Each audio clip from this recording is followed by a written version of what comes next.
Webinar kita hari ini. Aku pengen say welcome ke teman-teman dan salam kenal. Mungkin sebelum kita mulai, teman-teman mungkin yang bisa menyalakan kamera bisa menyalakan kameranya. Yang belum bisa menyalakan kamera, mungkin bisa untuk kita ramaikan dulu kolom chat ya. Sekarang teman-teman lagi bergabung dari kota mana? Karena setiap minggunya selalu ada aja yang datang dari tempat yang jauh, nun jauh di luar sana ya. Jadi menarik sekali biasanya tiba-tiba ada yang waktu itu pernah bergabung dari Irlandia, ada yang bergabung dari Brazil. Jadi untuk malam ini aku pengen tahu nih kira-kira yang paling jauh dari mana. Aku mau menyambut juga teman-teman yang baru pertama kali bergabung di webinar kita. Jadi kita ini adalah komunitas yang ini ya terkoneksi satu sama lain dan kita pengen mengajak orang-orang di sekitar kita untuk sehat bersama. Jadi mudah-mudahan apa yang disampaikan hari ini bisa membawa manfaat untuk teman-teman semua untuk menjaga kesehatan. Dan tentunya kita pengen supaya ilmu yang dibagikan juga jadinya bermanfaat ya untuk nanti bisa dibagikan kembali ke lingkungan kalian, ke keluarga, ke teman dekat gitu ya, supaya nanti teman-teman juga jadi lebih aware terkait dengan kesehatan. Aku pengen memperkenalkan Dokter Kartika dulu. Ya, jadi hari ini aku akan ditemani oleh seorang dokter cantik ya, namanya Dokter Kartika. Malam, Dok. Halo, malam, Prof. Malam semuanya. Terima kasih yang sudah meluangkan waktunya untuk hadir di malam ini mendengarkan saya dan Prof. Sastia ya. Oke, jadi hari ini aku sama Dokter Kartika akan membahas soal permasalahan yang sebenarnya lumayan relate sama generasi masa kini ya kayaknya Dok ya. Yaitu terkait dengan overthinking, anxiety, terus GERD ya. Kenapa ya? Kok akhir-akhir ini banyak banget kayaknya orang-orang punya gejala GERD, anxiety, terus overthinking, sleeping disorder gitu. Kayaknya dulu-dulu, atau mungkin dulu belum ada namanya ya, ada kali ya. Cuman menariknya sekarang ini kayak penyakit sejuta umat gitu ya. Jadi pada akhirnya aku jadi tergelitik gitu untuk membagikan informasi bahwa maybe it's just not a coincidence. Masa sih kalau cuma satu orang gitu ya, dua orang, tapi kok ini banyak banget gitu. Majority dari teman-teman aku itu rata-rata punya masalah terkait GERD gitu. Terus mereka juga biasanya bilang, oh aku juga jadinya overthinking, terus aku jadinya kok gampang stresan.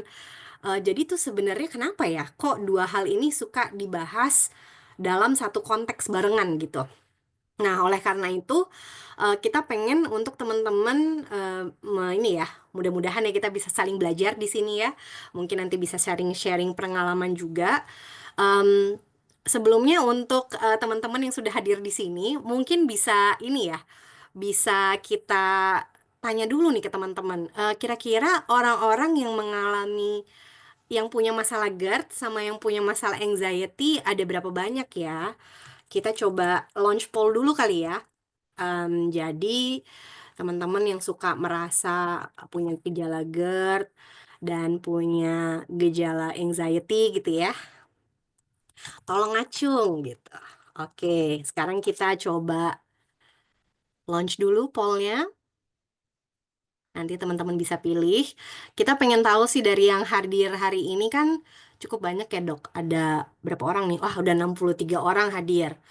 Jadi mungkin kalau misalnya teman-teman punya gejala GERD sama anxiety, aku pengen tahu berapa persen sih sebenarnya yang hadir di sini punya masalah tentang GERD dan anxiety gitu. Karena sebenarnya itu yang kita pengen bahas hari ini ya. Karena biasanya orang bilang kalau GERD itu masalah terkait dengan GI gitu ya, gastrointestinal problem. Jadi artinya ada di bagian fisik ya dok ya. Anxiety itu Betul. kan bagian mental gitu ya, Hmm. pikiran gitu. Kok tapi kenapa tuh ya? Kok berkaitan gitu kayaknya. Nah itu kita pengen bahas hari ini. Teman-teman yang belum ini ya, lagi pada masih menunggu, masih banyak yang antri di ini di em, waiting room sambil nunggu bisa silahkan diisi pollnya berapa banyak yang memiliki ini bisa ngacung tentang problem GERD sama anxiety. Jadi mudah-mudahan kita jadi bisa dapat bayangan nih seberapa banyak ya teman-teman yang hadir di sini ternyata mengalami masalah tersebut juga.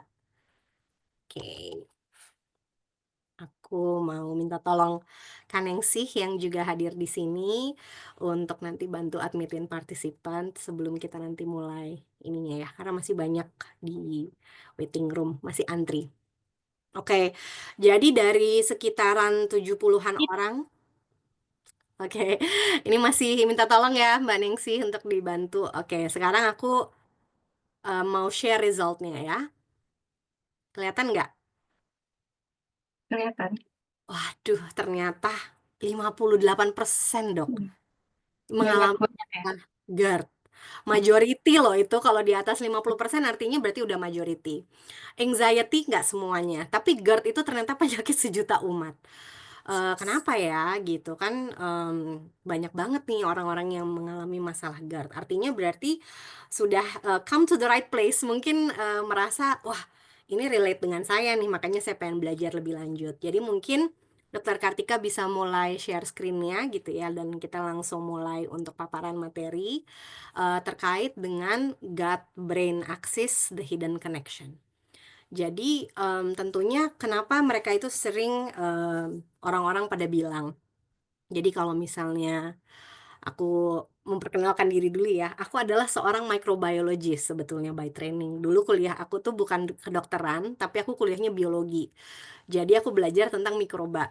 Kalau dokter Kartika tentunya kuliahnya kedokteran ya, jadi bisa tahu Betul. secara klinis. Tapi aku juga selain mendalami bidang mikrobiologi, bidangku juga meneliti terkait dengan senyawa-senyawa bahan alam. Jadi kerjaan sehari-hari juga sangat-sangat apa ya, familiar terkait dengan makanan yang sehari-hari aku analisa di lab itu adalah produk produk bahan alam, yaitu makanan yang biasanya kita makan. Nah, menariknya banyak yang bilang you are what you eat gitu ya, or you are what you absorb ya sekarang kita bilang. Mungkin Dokter Kartika bisa share screen-nya terkait Hmm. dengan ilustrasi betapa gut and brain kita itu saling terkoneksi. Terkoneksinya itu kayak gimana? Teman-teman ada nggak yang pernah ngerasa ini sebelum mau maju presentasi di depan kelas atau pas lagi ada pitching project yang penting gitu ya, pergi ke kantor, kok tiba-tiba mulas gitu? Ada nggak yang suka ngerasain kayak gitu? Banyak pasti ya. Mau ujian, terus apa namanya, lagi mau presentasi di depan atau lagi mau deliver a speech, kok tiba-tiba aku mules gitu. Terus ada nggak yang misalnya em, pas lagi dalam kondisi perutnya itu nggak baik-baik aja gitu ya, lagi nggak enak perut, nggak gimana, terus malah akhirnya jadi susah tidur, terus nggak bisa berfungsi dengan baik, kok kayaknya jadi stres gitu. Nah, ternyata yang terjadi adalah gut dan brain. Gut itu jadi di apa namanya saluran cerna kita gitu ya, gastrointestinal tract sama otak kita. Ternyata mereka itu sering banget kirim-kiriman sinyal gitu ya. Jadi kayak kita tuh sama temen ya, sinyal-sinyal kode-kodean. Mereka tuh secara konstan mengirimkan sinyal satu sama lain. Apakah sinyalnya itu dari gut to the brain atau dari brain to the gut? Dua-duanya gitu ya. Jadi it goes both ways. Makanya kita bilangnya bidirectional connection. Jadi bukan kayak satu mengirimkan sinyal ke otak aja, otak juga mengirimkan sinyal ke gut kita. Dan itu menjadi satu cycle ya yang berhubungan. Oleh karena itu, kalau misalnya ada seseorang merasakan gejala depresi, cemas, anxiety, menurutku secara holistik gitu ya, dengan pemahaman kita yang sekarang, nggak bisa diadres hanya dengan terapi mental aja gitu. Kenapa? Karena kalau misalnya mentalnya dibenerin, tapi ternyata problem terkait dengan gutnya tidak dibenerin, ini kayaknya ada yang nggak sengaja ini ya. Sebentar.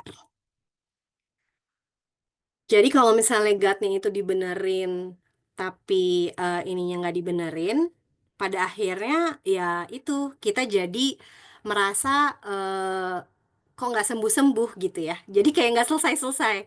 Atau misalnya kita memiliki problem terkait dengan GERD, kok dengan kita GERD udah memperbaiki segala macam, tapi kita nggak bisa mengelola stres gitu ya, manage pikiran, memahami ya, maksudnya misalnya kita punya trauma tertentu atau kita ke-trigger karena sebab tertentu, itu biasanya memicu kumat tuh GERD-nya kita gitu, ketika lagi ada under pressure atau stres, langsung kumat.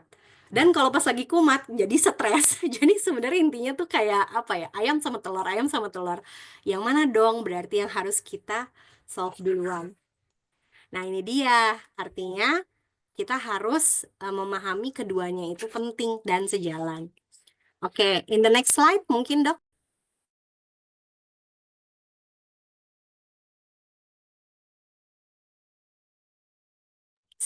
Dok Kartika mungkin bisa menyampaikan ini dulu ya, terkait dengan vagus nerve ya. Jadi koneksinya ini ternyata antara otak sama saluran cerna kita itu ternyata dihubungkan sama yang namanya vagus nerve. Jadi kita itu apa ya, kayak highway ya, kayak jalan tol di mana tuh ternyata saling berhubungan. Jadi informasi, sinyal tentang ya apa ya, respiratory system, digestion, heart rate itu semuanya terhubung ya di vagus nerve ini, di sistem saraf kita. Nah, teman-teman, yang menarik lagi adalah kemarin minggu lalu mungkin ada yang datang ya ke webinarnya Bright Squad. Terus ada nggak yang ingat hormon apa yang bikin kita merasa happy? Ya, ada ya hormon neurotransmitter gitu, yang kalau misalnya diproduksi kita tuh jadi merasa happy, sense of calm. Ada dopamin, ada serotonin. Wah, pinter-pinter semuanya. Ada juga hormon yang ke apa maksudnya neurotransmitter sinyal juga yang kebalikannya, yang bikin kita tuh malah jadi kayak go overdrive gitu ya. Jadi biasanya oke, kortisol ya udah pada hafal lah ya, kortisol, serotonin. Nah, teman-teman tahu nggak serotonin itu diproduksinya di mana?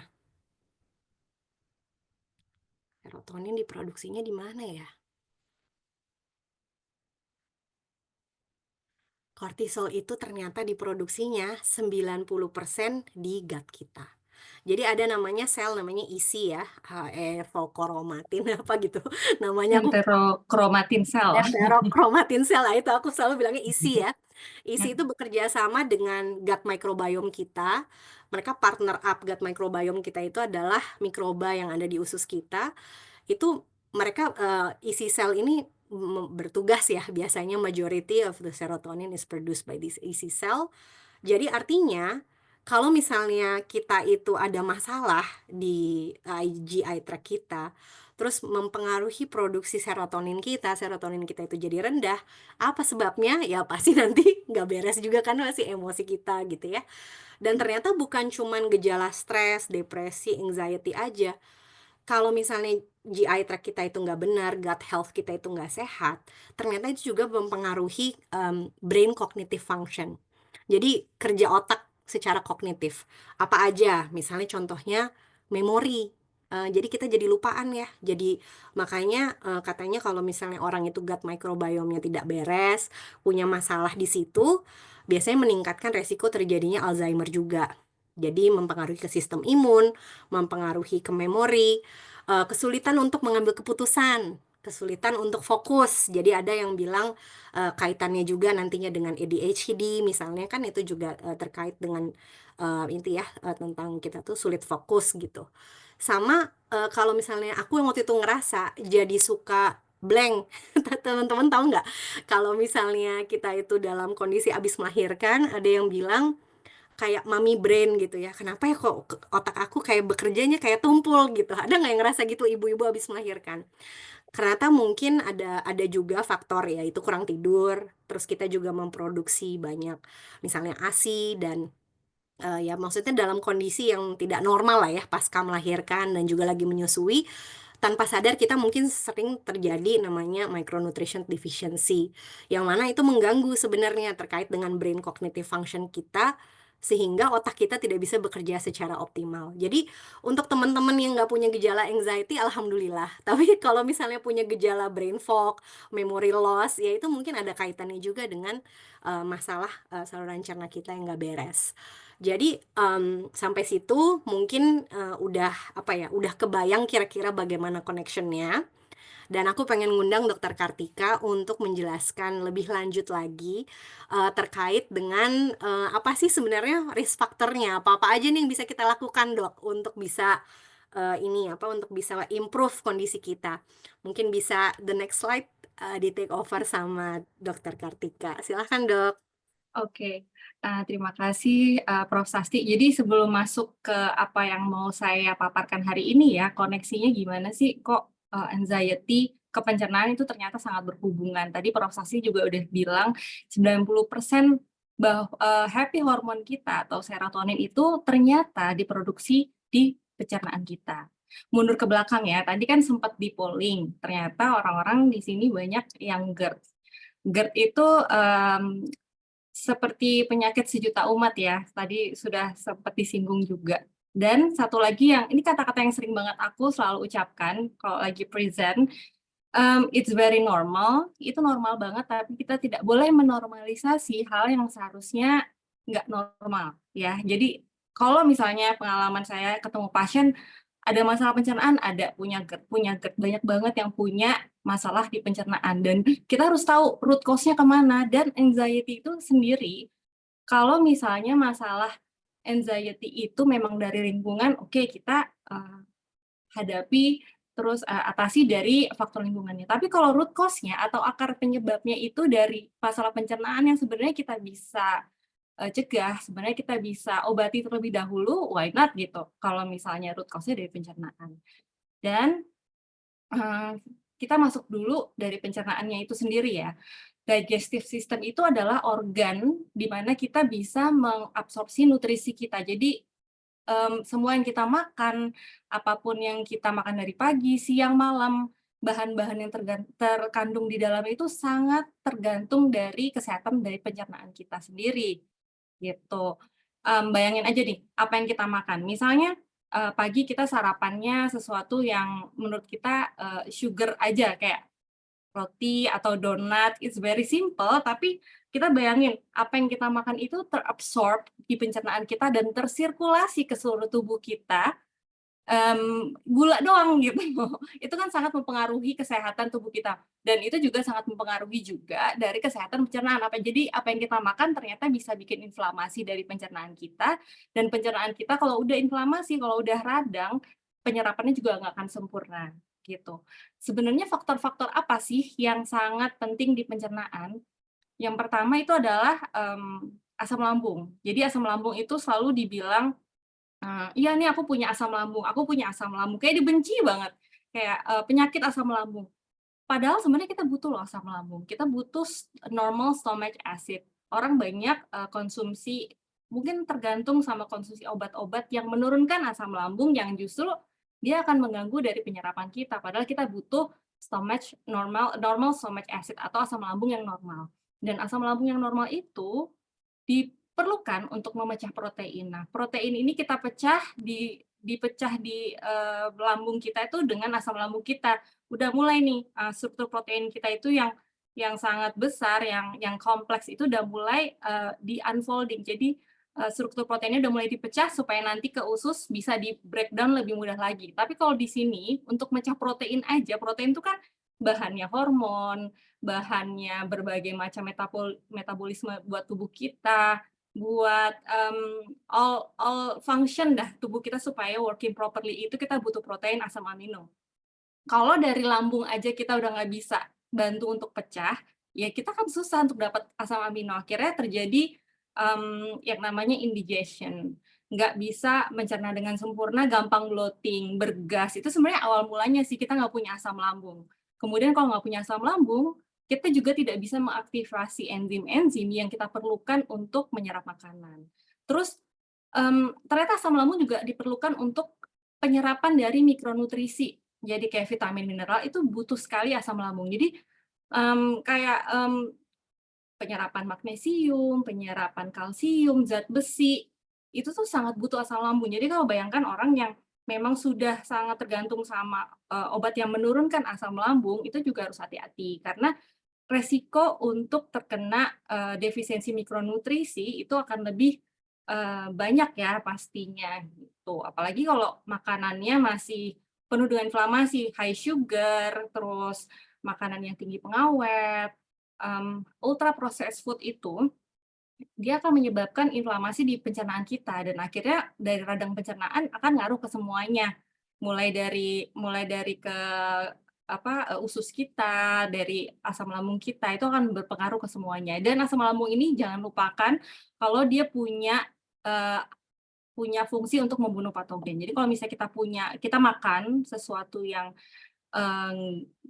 kumannya tuh nggak bagus gitu buat tubuh kita gitu, ada toksin atau, ada bakteri yang kita nggak perluin, asam lambung itu membunuh kuman-kuman yang kita nggak perluin. Jadi, sangat penting buat kita untuk punya asam lambung yang normal, gitu. Jadi jangan dibenci asam lambungnya. Kemudian yang kita perlukan untuk sistem pencernaan kita untuk bisa menyerap dengan baik itu adalah dinding usus kita. Jadi kalau kita bayangin, gut lining ya, dinding usus kita tuh udah kayak barrier, dia ngebantu kita, breakdown makanan dan dia tuh, terdiri dari mikrobiom atau bakteri-bakteri baik yang dia sebenarnya kayak berjejer kayak pagar gitu. Nanti ada gambarnya sih. Dia berjejer kayak pagar melindungi usus kita dan dia membantu untuk memberikan, asam lemak ya, fatty acid yang, sebenarnya berguna juga untuk produksi serotonin yang tadi yang sangat sangat, terkoneksi dengan, mmm, serotonin, nah happy hormone kita, jadi anxiety. Jadi, keseimbangan dari bakteri baik itu sangat berpengaruh untuk kesehatan dari pencernaan kita, kemudian barrier-nya. Jadi kalau di pencernaan kita tuh kita punya barrier di atas sini. Jadi seperti lendir, kita bilangnya musin. Nah, musin ini melindungi kita dari iritasi berbagai macam, patogen, kemudian makanan yang mengandung toksin atau makanan yang sifat inflamasi. Kalau kita musinnya bagus, mikrobiomnya bagus, kita nggak akan cepet damage gitu, nggak akan cepet GERD, nggak akan cepet nyeri perut atau IBD. IBD tuh inflammatory bowel disease sekarang udah mulai banyak ya, kayak leaky gut, autoimun, ujung-ujungnya jadi seperti itu. Kemana-mana deh semuanya. Dan kita juga butuh untuk absorpsi mikronutrisi dari kalau kita punya gut line yang bagus, tentunya absorpsinya akan juga baik. Kemudian ini imun sistem juga sangat berpengaruh ya. 90% dari 90% dari kesehatan kekebalan tubuh itu ada di gut. Jadi kalau gut kita damage, ya kita pasti punya damage, dari imun sistem. Jadi imun sistem kita nggak kerja. Kalau misalnya, orang yang sebulan bisa gampang batuk pilek, gampang eksema, kemudian, sering sakit lah, ketemu orang yang flu, 2 hari kemudian langsung flu juga, gampang ketularan. Nih berarti kan imun sistem kita nggak kerja. Ini sebenarnya bisa dilihat dari gut lining-nya atau kesehatan dari saluran cernanya itu sendiri, dinding pencernaannya itu sehat nggak gitu, sering ada GERD nggak, itu udah sebenarnya tanda-tanda awal sih dari tubuh kita kalau ngasih ngasih sinyal kalau misalnya ada masalah di mikrobiom kita gitu, di gut lining kita, keseimbangan dari bakteri baik kita. Bayangin kalau misalnya kita nggak punya asam lambung, terus gut lining kita atau dinding dinding pencernaan kita tuh udah damage, sering GERD, terus udah sering ada IBD, terus apa ya, GERD, terus nyeri perut, ya pokoknya bermasalah deh gitu dalam pencernaan, kerasa kok di tubuh kita. Apa yang keserap tuh nggak akan sempurna dan apa yang dibawa ke dalam tubuh kita itu juga nggak akan sempurna. Jadi kecenderungan kalau punya pencernaan yang damage, itu kecenderungan kita untuk mempunyai, defisiensi dari mikronutrisi akan lebih besar. Tentunya kita akan lebih butuh lagi banyak makanan gitu, butuh lagi banyak nutrisi kalau misalnya dari pencernaan kita sendiri yang organ yang fungsinya untuk menyerap nutrisi buat kerja tubuh kita, buat kerja organ sistem kita, itu damage ya, kita pasti, mmm, ya akan resiko gitu, pasti banyak yang terjadi dalam tubuh kita. Nah, ini, sebenarnya peran keseimbangan mikrobiota usus dalam tubuh kita ini kan kita bahas gut brain axis ya. Sebenarnya mikrobiota usus itu perannya sekarang banyak banget. Jadi bisa ke endokrin, ke jantung, paru-paru, liver, pankreas, banyak banget fungsinya dan ini, sekarang Aku tuh jadi hype-nya sangat hype gitu ya, kalau kita harus sangat-sangat memperhatikan kesehatan pencernaan kita, terutama keseimbangan dari mikrobiota usus kita. Nah, ini sangat dipengaruhi. Dan apa aja sih biasanya sih bakterinya itu ada Lactobacillus, Streptococcus, ini strain-strainnya aja. Kalau kita makan sesuatu yang tinggi akan kadar probiotiknya, atau kita consume suplemen probiotik, atau consume sesuatu yang memperbaiki gut lining kita, itu akan sangat mensupport gitu kesehatan dari gut brain axis-nya, endokrinnya. Jadi itu akan memberikan efek yang sangat signifikan ya. Tadi kan Prof juga sempat bilang 90% hormon serotonin itu dari gut juga. Jadi kalau misalnya mikrobiom itu sendiri, bakteri baik itu sendiri, ternyata dia punya andil untuk menstimulasi produksi dari serotonin. Dia juga punya andil dalam menstimulasi dari pembongkaran triptofan. Triptofan itu asam amino ya, asam amino yang nanti dibutuhin dibutuhkan untuk produksi serotonin gitu. Dan itu dibutuh sekali dari mikrobiom ini. Dan dia juga mikrobiom ternyata kalau dari gut brain axis ini dia sangat berpengaruh ke nervus vagus, yang kita tahu nervus vagus itu dia menstimulasi juga pelepasan serotonin gitu. Dan kalau kita udah makan makanan yang kaya akan probiotik, kita nggak boleh lupa sama prebiotiknya gitu. Jadi probiotik itu kan bakteri baik, prebiotik itu makanannya. Jadi contohnya seperti apa? Seperti garlic, terus bawang putih ya, bawang putih, terus bawang bombay, terus pokoknya sayur, buah, itu tuh sebenarnya makanannya probiotik. Jadi serat ya, serat yang ada di sayuran buah itu makanannya dari bakteri baik. Jadi kita nggak bisa lupa kalau memang nggak hanya suplementasi aja, misalnya kita juga harus jaga makan kita. Oke, ini leaky gut ya. Jadi ini yang sering terjadi. Leaky itu, kalau kita bilang kan leaky itu kan bocor. Jadi gut yang bocor gitu, ibaratnya pencernaan kita bocor. Contohnya apa sih kalau kita lihat gambar yang di sini nih? Tadi kan aku bilang di dinding pencernaan kita itu kita sebenarnya punya barrier ya, kayak pagar gitu. Yang terdiri dari musin, yang hijau-hijau ini musin, yang healthy ya. Ini yang musin, kemudian ini bakteri baiknya gitu. Dan ini adalah sel-sel usus kita ya. Nah, enterosit ya, sel-sel usus kita yang fungsinya dia menyerap dengan baik, dan ini terlindungi dari musin, terlindungi, jadi dia dibantu, dipagari oleh si musin dan keseimbangan bakteri baik. Kalau misal udah damage gitu, terjadi disbiosis karena alkohol, terus penggunaan obat yang non steroid, misalnya anti nyeri ya, kemudian antibiotik yang overuse, yang dia akan sebenarnya kita perlu antibiotik kalau kita dalam kondisi yang memang perlu antibiotik, namun kita juga harus be mind ya, jadi nggak semua penyakit langsung antibiotik, kita kuatin juga imunnya gitu. Justru bakteri baik itu bisa melindungi kita dari berbagai macam penyakit dan keparahan dari penyakit itu sendiri gitu.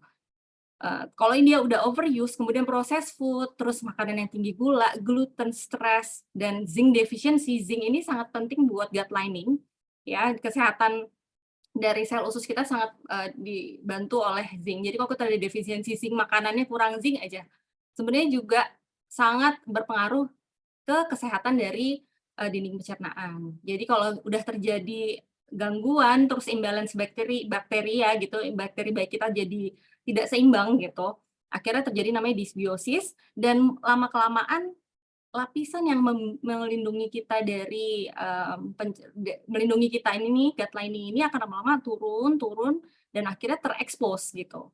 Nah, terekspos dari makanan langsung, akhirnya barrier yang harusnya melindungi kita dari berbagai macam patogen itu jadi leaky gitu, jadi bocor masuk. Jadi contohnya seperti makanan yang tidak tercerna dengan baik, ada mikroorganisme, kemudian toksin-toksin dari makanan itu langsung masuk, akhirnya yang harusnya nggak bisa masuk, tapi karena dia bocor gitu, barriernya rusak, dia masuk, akhirnya terjadilah respons imun yang berlebihan.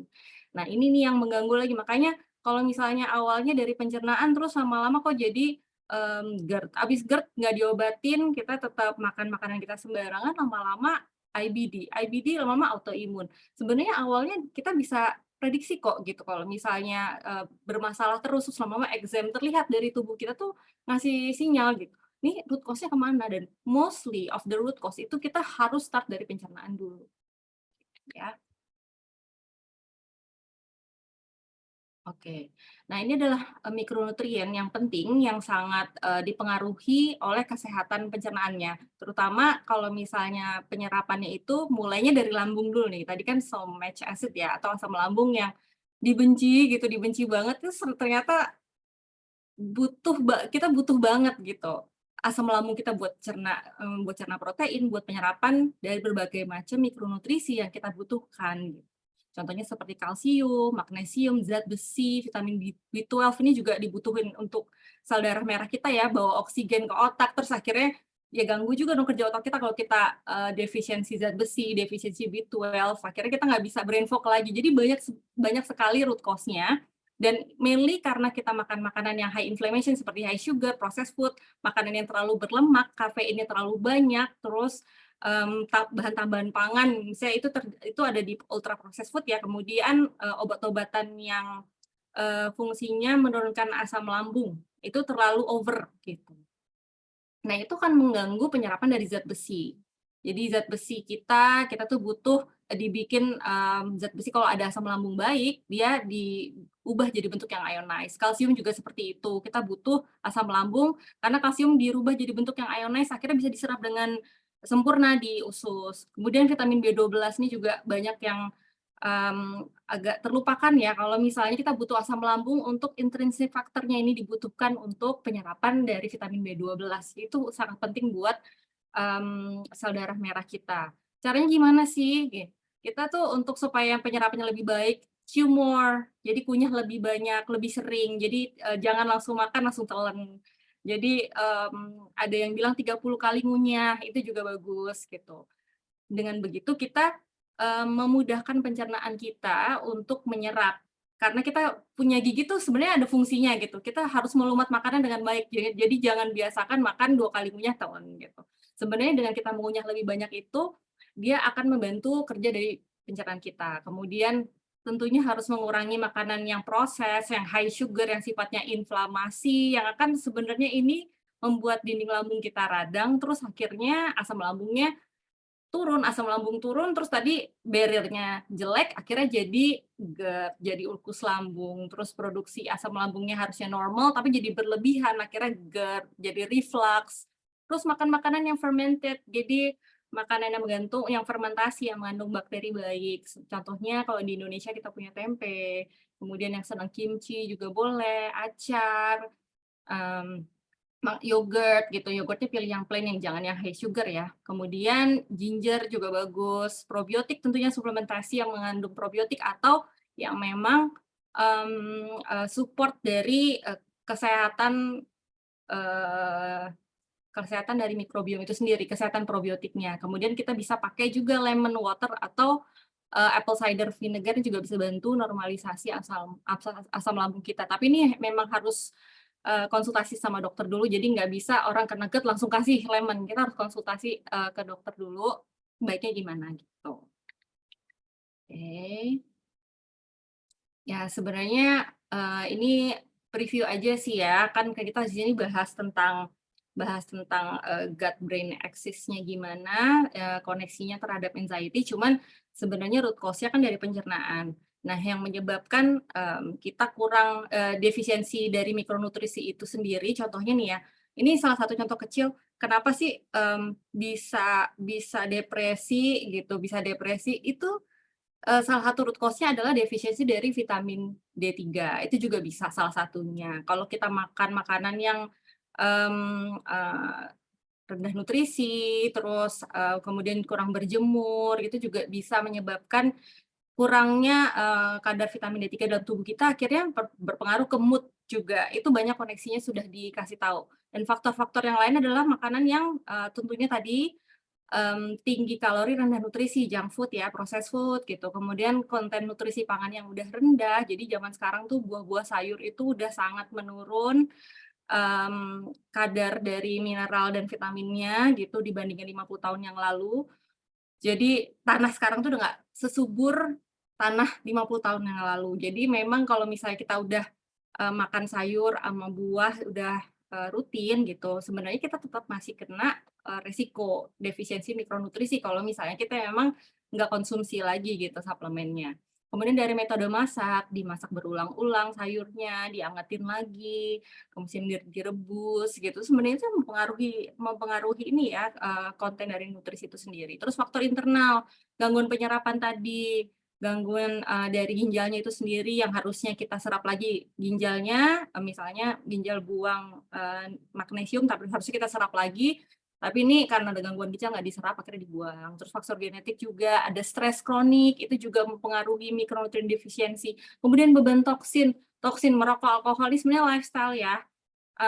Lifestyle toksin tinggi itu sebenarnya damage pencernaan kita yang akhirnya bikin mikronutrien defisiensi juga loh. Terus tadi obat-obatan antasida atau yang overuse ya, menurunkan asam lambung, PPI juga yang contohnya seperti omeprazol seperti itu ya, yang belakangnya zol itulah dia ini menurunkan asam lambung kalau kita overuse tidak sesuai dengan saran dokter, terus ya udah main minum-minum aja padahal sebenarnya nggak harus seperti itu gitu.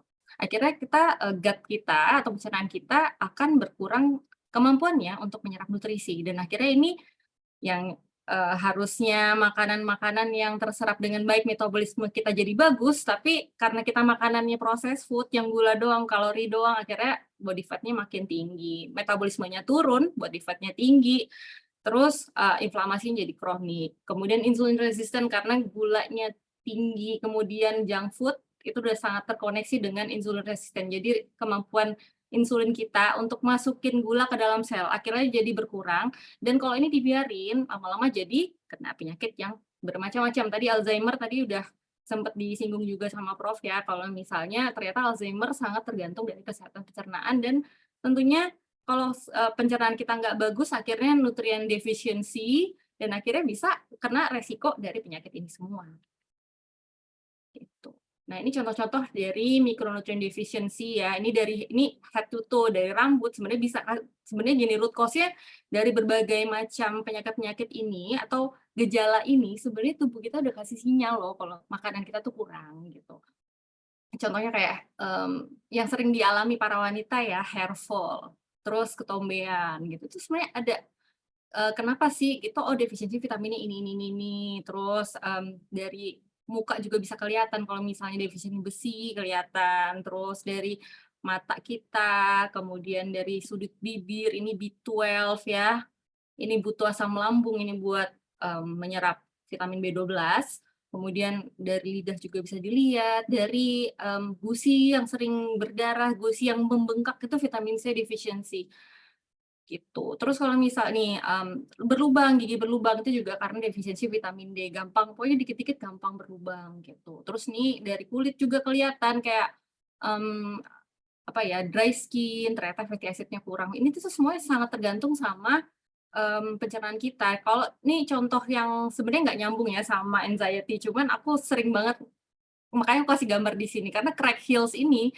kalau misalnya masalah akar penyebabnya dari defisiensi dari vitamin B itu ya nggak akan sembuh gitu. Jadi misalnya kita kasih lotion ya udah sembuh sesaat, tapi ntar ada lagi. Tapi kalau kita benerin pencernaan kita kasih nutrisi yang baik, itu lama-lama dia nggak akan muncul lagi gitu. Jadi kita harus treat the root cause gitu. Kita atasi akar penyebabnya. Mulai dari mana sih? Jadi jangan langsung kasih lotion aja, tapi sebenarnya kita bisa mulai dari pencernaan kita bisa mulai dari makanan kita tuh harus seperti apa gitu. Ini dari kuku juga, kemudian dari otot yang sering kram-kram, sering kesemutan gitu, sering nyeri di bagian sendi juga gitu.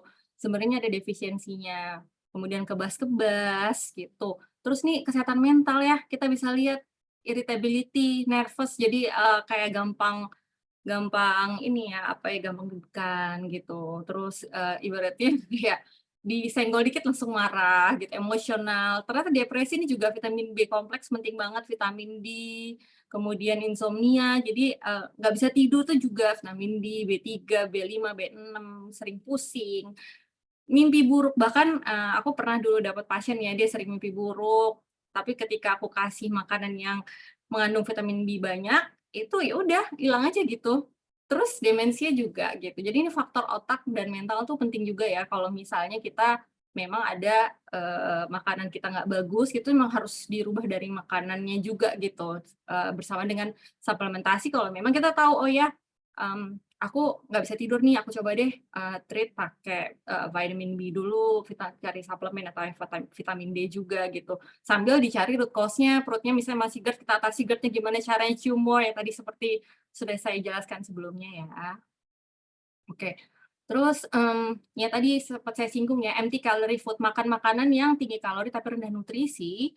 Nah, ini akan membuat, simulasi dari tubuh kita membuat jadi inflamasi dan akhirnya kalau inflamasi terus, imun kita tuh yang harusnya fokusnya ke misalnya, fokusnya jadinya, ke tubuh kita tapi kalau misalnya udah damage, ya udah gitu, gampang aja sakit gitu. Kalau ini dibiarin kan lama-lama resiko penyakit yang kayak cancer, infection, alergi ini jadi banyak. Makanya kalau misalnya orang sering eksema, alergian gitu, kita lihat dulu dari makanannya, bagaimana kebiasaan makannya. Apakah makanannya masih bukan makanan yang proinflamasi gitu, kayak junk food gitu.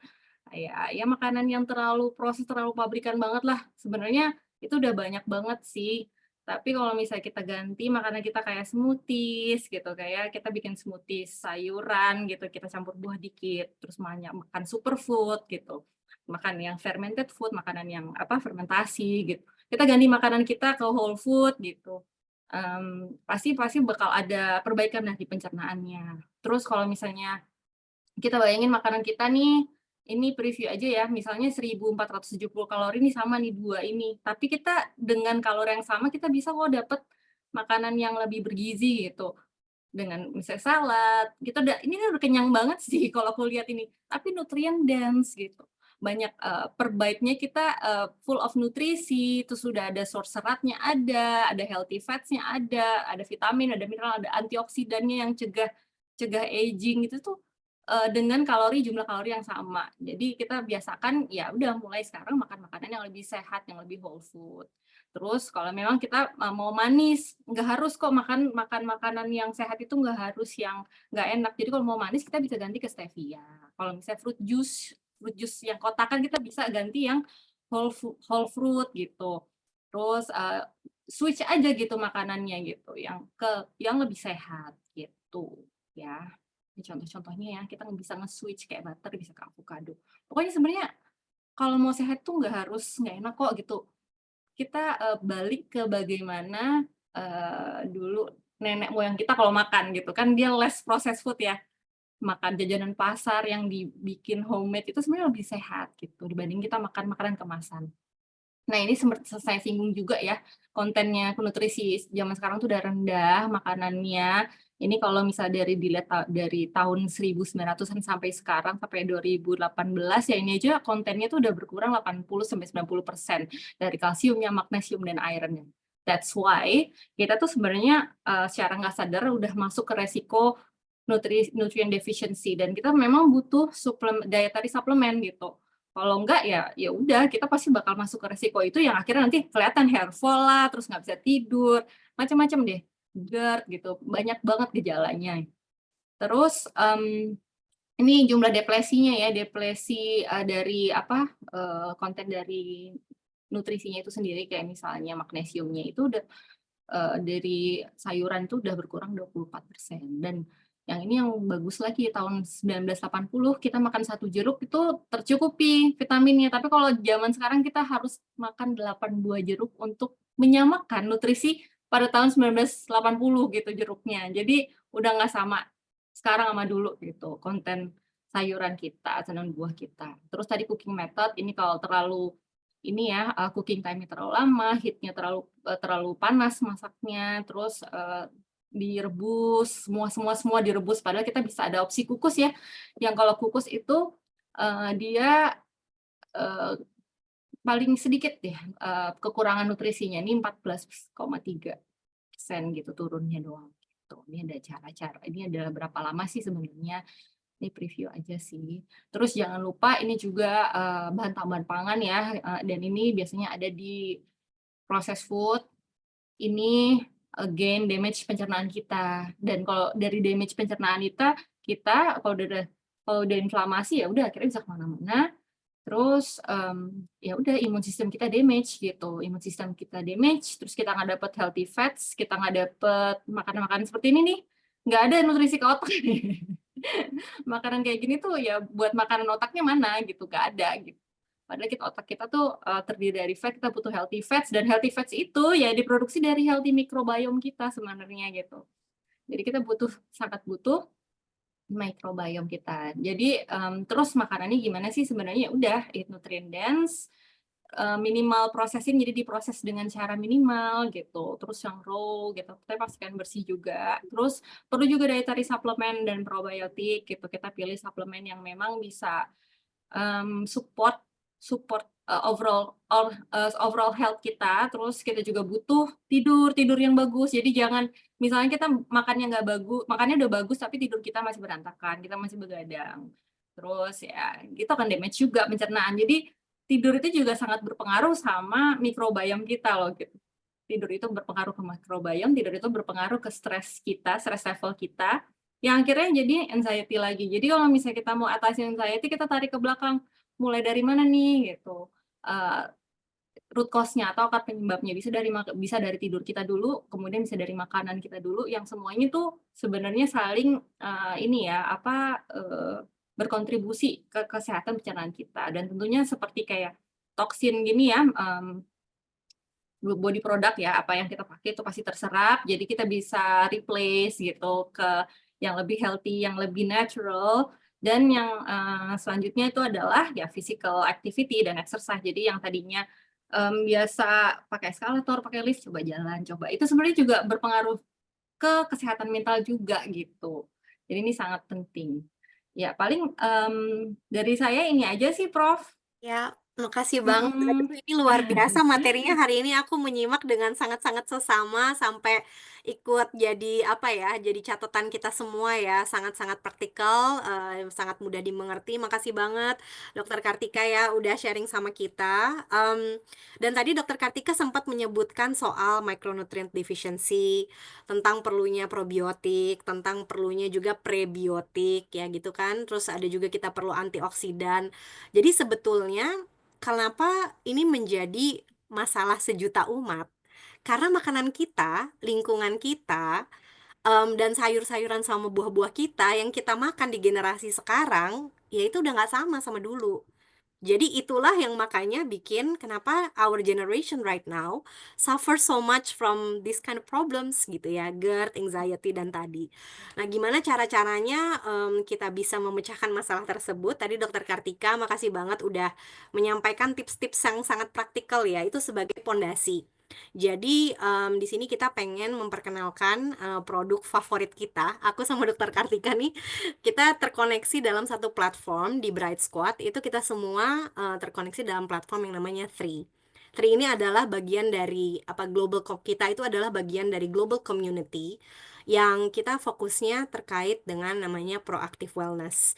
Dan di sini proactive wellness itu dimulai ya tentunya dari sayangi diri kita sendiri, sayangi keluarga kita, dan sayangi komunitas kita.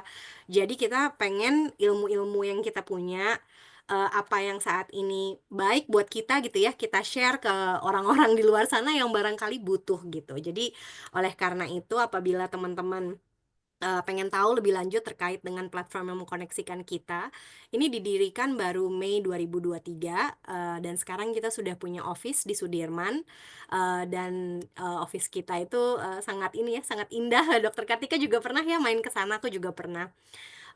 Dan global community ini dibentuk dari global field leadership. Jadi terdiri dari orang-orang yang berasal dari berbagai macam background, termasuk juga Bright Squad sangat beragam ya.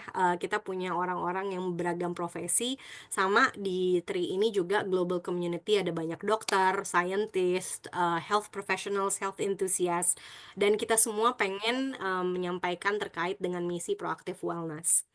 Nah, di sini tentunya sebagai sebuah apa ya platform, company ini di-lead oleh orang-orang yang sangat berpengalaman di bidangnya terkait dengan global ini ya, global system gitu. Jadi Tri International itu menghubungkan kita dengan berbagai community yang like-minded ya, orang-orang yang pengen sehat bareng, proaktif dalam pengen berkontribusi, nggak pelit ilmu gitu ya untuk saling berbagi.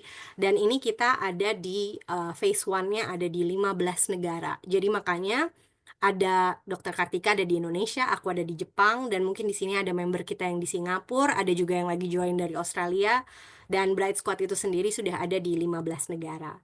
Jadi di sini orang-orang yang bergabung dalam komunitas kita itu rata-rata karena mereka pengen lebih sehat gitu, lebih mindful gitu kan.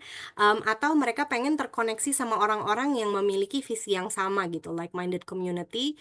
Dan kita saling terkoneksi satu sama lain untuk pengembangan diri, self-development yang bikin kita tuh jadi menjadi versi yang terbaik dari diri kita. Bukan hanya lebih sehat, tapi juga lebih meaningful dan lebih purposeful dalam menjalankan kegiatan kita.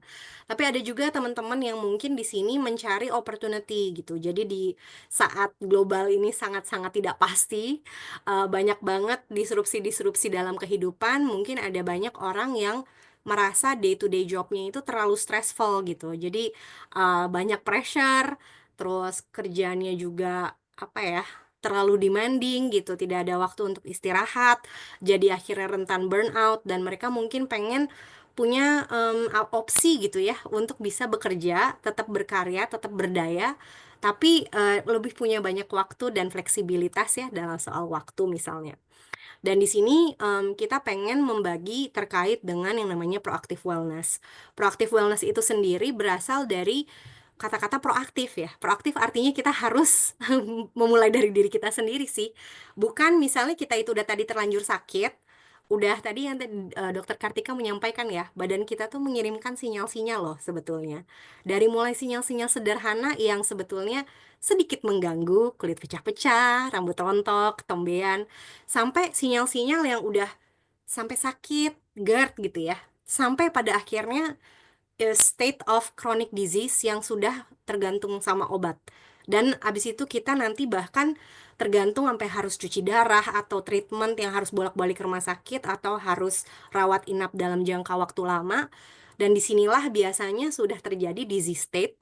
Susah sekali untuk mengembalikan badan kita ke kondisi kesehatan yang prima gitu. Jadi jangan tunggu sampai ya reaktif, misalnya pas udah bocor, baru nanti kita sibuk menambal, karena pasti sebetulnya sumber dari kebocoran itu, dari apa yang tadi Dokter Kartika sampaikan, secara proaktif kita bisa melakukan langkah-langkah untuk mencegah supaya dia jangan jadi tambah parah gitu.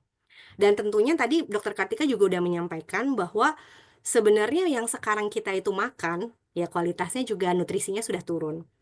Terus juga kita banyak berpikir bahwa apa yang ada di label, semuanya itu dalam bentuk yang mudah untuk diserap. Mungkin untuk orang yang sama sekali nggak punya masalah pencernaan, mudah-mudahan sih nutrisi penyerapannya itu masih bekerja dengan optimal. Jadi apa yang kita makan dengan makanan yang bagus, mereka mungkin bisa menyerap dengan baik. Tapi kasusnya sekarang tadi, bahkan dari orang yang datang ke sini, lebih dari 50% mengalami GERD gitu. Dan mungkin masalah pencernaan. Ada kemungkinan juga punya masalah penyerapan nutrisi. Artinya, nggak mesti apa yang kita makan semuanya bisa diserap dengan baik. Apalagi kalau tadi sudah mengalami kebocoran atau misalnya gangguan penyerapan nutrisi. Jadi penting sekali kata kuncinya sekarang adalah bukan yang kita makan saja, tapi yang kita makan itu bisa diserap. Karena kalau dia tidak bisa diserap, sebenarnya sel kita tidak mendapatkan manfaat ya, numpang lewat gitu. Jadi disitulah tadi Dokter Kartika sudah menyampaikan pentingnya untuk kita makan nutrient dense food. Terus kita juga bisa memanfaatkan bahan-bahan yang memang sudah diciptakan di alam untuk kita bisa ambil gitu ya. Phytonutrients yang ada di whole foods, di fruits, itu sebenarnya banyak mengandung bahan-bahan aktif yang sangat baik buat kesehatan kita. Dan inilah yang sebabnya kita pengen apa namanya ya, membuat teman-teman yang bilang aku tuh punya turunan A, B, C. Tapi sekarang ini the future of proactive wellness is epigenetics. Banyak hal-hal yang bisa kita lakukan untuk mengubah gitu ya. Mengubah pada akhirnya yang misalnya kita punya turunan pun belum tentu kita tuh mesti pasrah aja. Oh kita pasti sakit kayak gitu juga. Karena kita bisa proaktif untuk menjaga diri kita dan keturunan kita jadinya lebih sehat. Dan oleh karena itu aku seneng banget diajakin bergabung di dalam Scientific Advisory Board, di mana terdiri dari global scientist dunia. Ini doctors yang sangat-sangat terkemuka, peneliti yang sudah punya banyak banget award dan paten bergabung dalam tim 3 karena kita semua ini di Scientific Advisory Board punya concern yang sama. Kita itu bisa save so many lives apabila kita bisa menyelamatkan lebih banyak orang jangan sampai sakit. Karena begitu pas udah dalam kondisi harapan hidupnya itu sudah makin rendah karena kualitas hidupnya itu udah sangat rendah, kita agak terlambat gitu loh untuk bisa melakukan banyak hal untuk bisa menyelamatkan banyak orang. Jadi banyak dokter-dokter di Amerika itu sebenarnya diajarin untuk mengobati penyakit. Yang mana sekarang banyak beberapa dokter itu lebih ke arah pengennya preventif gitu. Nah, salah satu upaya untuk preventif adalah dengan misi-misi edukasi seperti yang kita lakukan hari ini. Dan tentunya selain dari yang kita tadi sudah disampaikan sama Dokter Kartika, apa-apa aja yang bisa kita lakukan dan kita memahami risk factor-nya, Tri juga membuat produk yang basisnya sangat kuat di science and technology. Jadi dia mengeksplorasi berbagai macam komponen bioaktif yang ada di sayur-sayuran, di makanan, di bahan alam, itu dieksplorasi, dikurasi sedemikian rupa dan diperhatikan absorpsinya, penyerapan nutrisinya gitu ya. Penyerapan itu menjadi kata kunci dan inilah kenapa suplemen itu nggak semuanya sama. Karena nggak semuanya bisa takarannya pas ya, dosisnya tuh gramasinya bagus, kualitasnya konsisten. Jadi yang kita minum sekarang sama minum nanti batch berikutnya itu sama dan juga nggak semuanya bisa diserap. Nah, makanya bioavailability itu menjadi penting karena kalau misalnya tidak bisa diserap lagi-lagi badan kita tidak bisa mendapatkan manfaatnya secara maksimal. Dan tentunya kita juga pengen pilih suplemen yang nggak sembarangan ya, tersertifikasi. Kita pengen punya suplemen yang diakui oleh health professionals. Dan di sini Free adalah produk di mana satu-satunya perusahaan suplemen di Amerika yang produknya semua masuk ke dalam PDR. Tidak ada perusahaan lain yang semua produknya bisa listed di PDR. PDR itu adalah referensi dari drug dan suplemen yang saat ini dalam bentuk digital dan itu dipercaya oleh medical professional sebagai rujukan.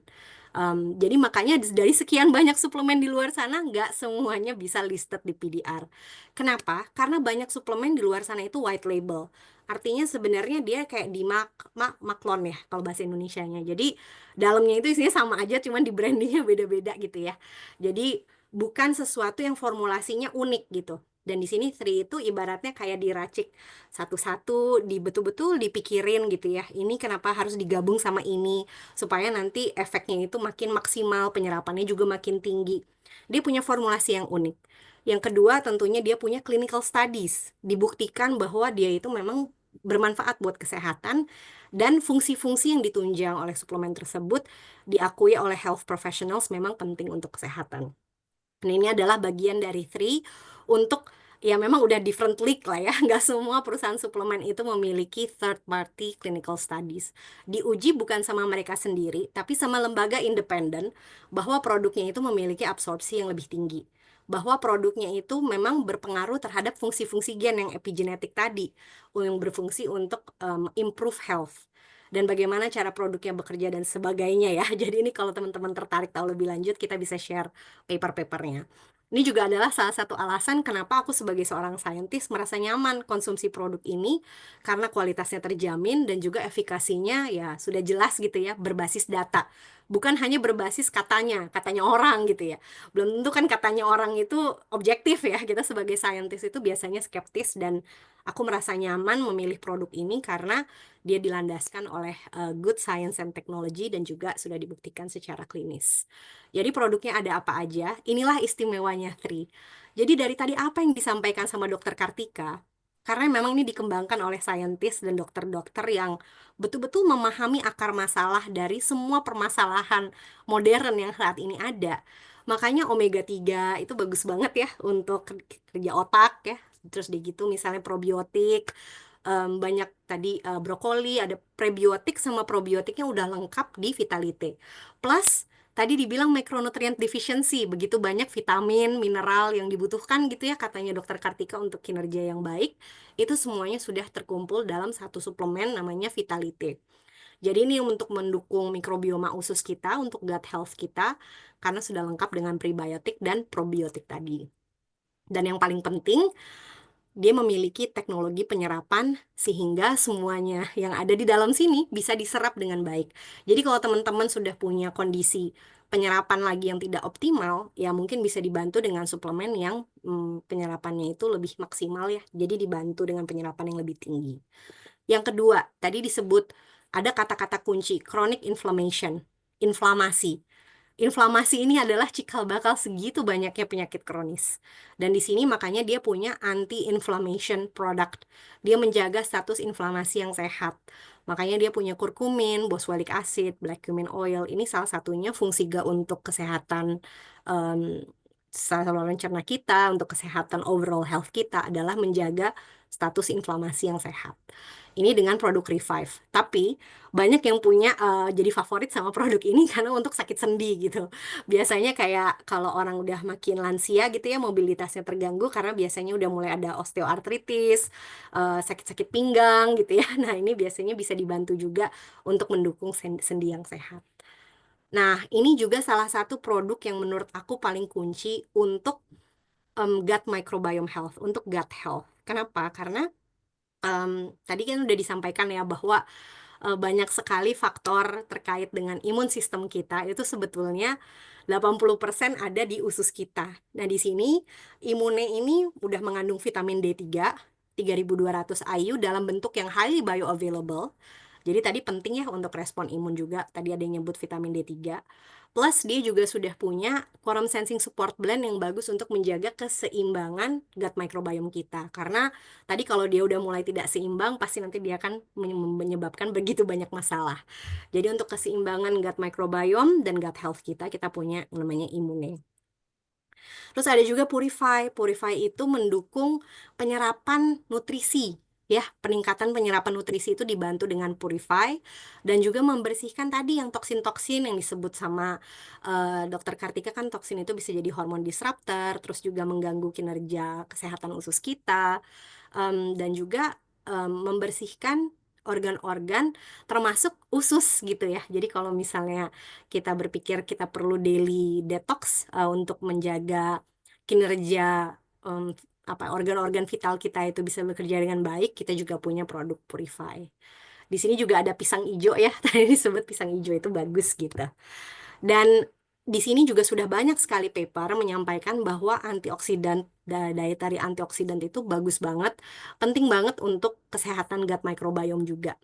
Jadi di sini kita punya a very powerful antioksidan yang melindungi diri kita dari penuaan dini ya, untuk anti-aging, menetralisir radikal bebas, tapi juga eternal penting untuk menjaga kesehatan gut microbiome. Jadi antioksidan ya. Nah, di sini kita punya produk kolagen juga yang ternyata membantu healthy inflammatory status juga gitu. Jadi kolagen ada beberapa reports yang sudah menyampaikan bahwa kolagen itu bisa menjaga kondisi inflamasi yang sehat dan juga untuk gut lining kita ya, dinding usus kita gitu dilindungi dengan kolagen.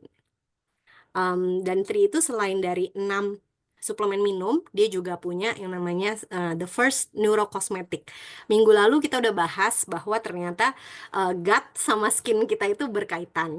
Jadi di sini dia punya skin serum yang memang bagus banget untuk promote itu tadi produksi dopamin dan serotonin. Jadi bukan hanya skincare saja, tapi skincare ini listed di PDR juga gitu. Karena super serum ini bekerja dengan menjaga kesehatan kulit, improve skin barrier, meremajakan kulit, tapi juga membantu state of well-being gitu. Jadi tadi balik lagi kalau misalnya ada teman-teman yang pengen punya skincare yang bukan hanya meremajakan kulit gitu, tapi juga apa namanya bisa meningkatkan well-being, sense of calm, make you feel good. Nah ini mungkin super serum ini bisa dicoba juga selain dari apa namanya tadi suplemen minumnya ada 6.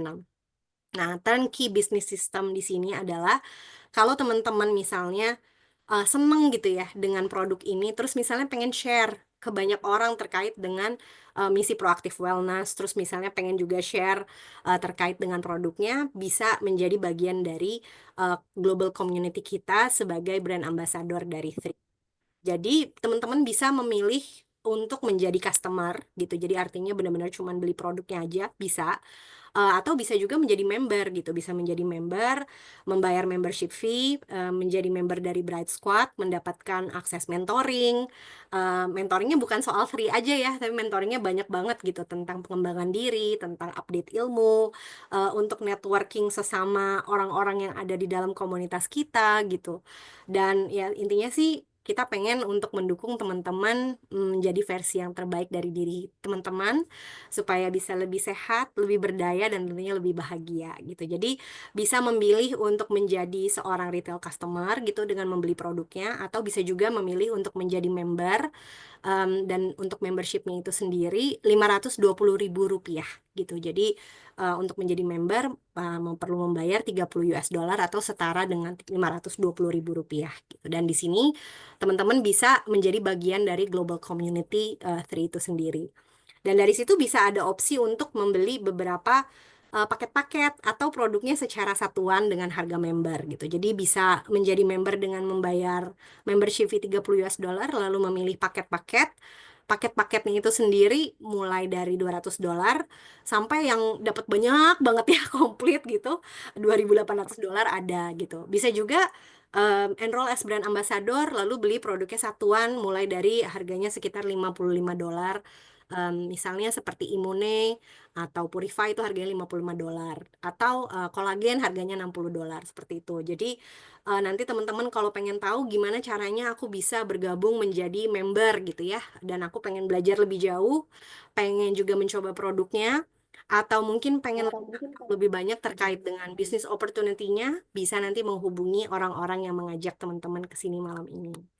Jadi teman-teman aku pengen berterima kasih banget untuk apa ya kesetiaannya bergabung sampai akhir 1 jam sudah kita menyampaikan terkait dengan Three dan juga platform kita yaitu Bright Squad. Semoga teman-teman yang mendapatkan ilmu hari ini, sharing hari ini bisa apa ya minimal bisa mempraktekkan dalam kehidupan sehari-hari apa-apa aja sih langkah proaktif yang bisa kita lakukan untuk improve our health. Dan mudah-mudahan yang saat ini mengalami kondisi GERD dengan tahu makanan yang tepat, aktivitas yang tepat untuk menjaga kesehatan, mudah-mudahan anxiety-nya gitu ya, depresinya, kurang tidurnya, overthinkingnya itu juga improve kondisinya. Jadi aku doakan semuanya teman-teman sehat selalu dan selamat bergabung di webinar kita berikutnya. Terima kasih banyak untuk Dokter Kartika menemani aku malam ini. Selamat malam semuanya. Wassalamualaikum warahmatullahi wabarakatuh. Waalaikumsalam.